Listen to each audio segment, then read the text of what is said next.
ये भी रास्ता है, ये जहाँ से शटर से उठाया ये रास्ता है पूरा। इस पे कब्जा लगा हुआ है।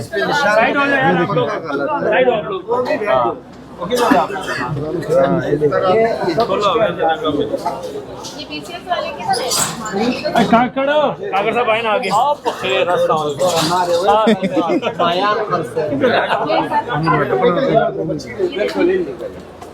ये वही है, बैग मैम पे लगा दिया। ये देखिए 2.5 से 3 फुट बाहर आया हुआ है, सीढ़ी के बरामदे से ये 2.5 से 3 फुट बाहर आया हुआ है।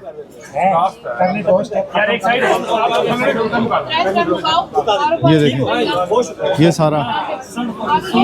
अब उसके बाद ये दुकान है, अब ये दुकान है, एक ये दुकान है जी।